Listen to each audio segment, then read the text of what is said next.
So the repeated bout effect has something to do with the delayed onset muscle soreness, which if any of you have ever exercised and then been sore the next day or the next few days, that's really what that is. The delayed onset muscle soreness, it generally occurs with eccentric exercises, which is the lengthening of the muscle. So like isometric would be if you're just pushing against something really heavy but not moving it, then your muscle isn't contracted. It's not shortening or lengthening, it's just staying the same. And a concentric exercise would be like if you're doing a bicep curl, it's the curling upward motion, and the eccentric would be the bringing it back down. So what the repeated bout effect is, it's the idea that when you do eccentric exercises, you'll be really sore the first time, but in the next bout of exercises, you won't be as sore because your muscles will have adapted a little bit. So for this, I was supposed to, like the criteria for these presentations is to look up 3 articles about the topic. So the first one that I looked at was looking at whether or not the repeated bout effect is muscle specific with exercise variations. Like if you do different exercises for the same muscle group, if you'll have the same effect, the repeated bout effect. So this study took 20 males and divided them into 2 groups, and the first group did 1 bout of exercises, and then a week later did the second session, but it was a little bit different.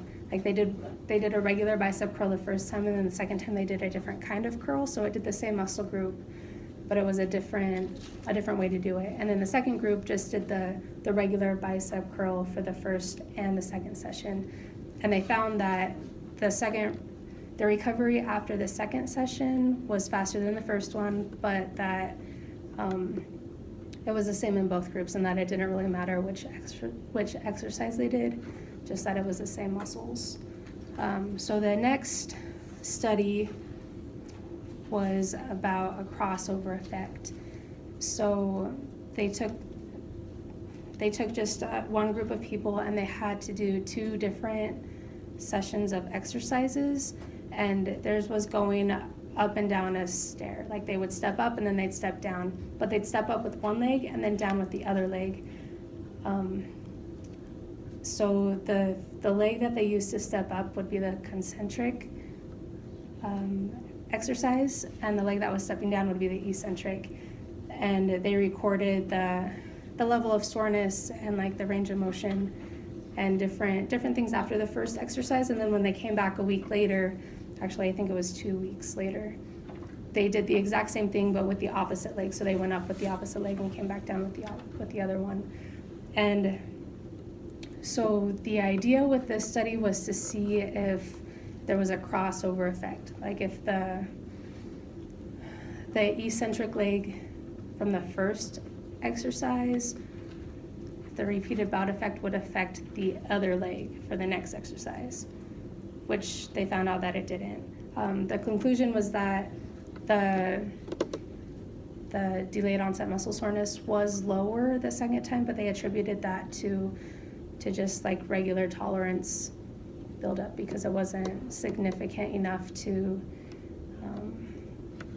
prove that there was a crossover effect. And then the third one I thought was really interesting because it was looking at whether or not the repeated bout effect could be removed based on the type of exercise that you do.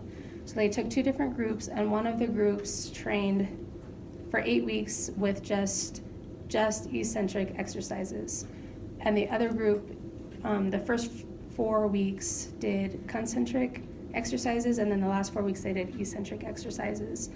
And I really liked this one because it showed that the repeated bout effect was reduced in the group that did the concentric and eccentric exercises compared to the one that just did the eccentric exercises, but that both groups had the same or similar muscle strength increases, which was kind of interesting because they did different exercises, and one group was more sore than the other, but they both improved about the same. So something that I think is interesting is that you could probably like avoid muscle soreness by avoiding the eccentric exercises, and they're not necessarily better for you. Like just because you're extra sore doesn't necessarily mean that you did more work than somebody who just did the concentric exercises. So there are like studies on that going around. And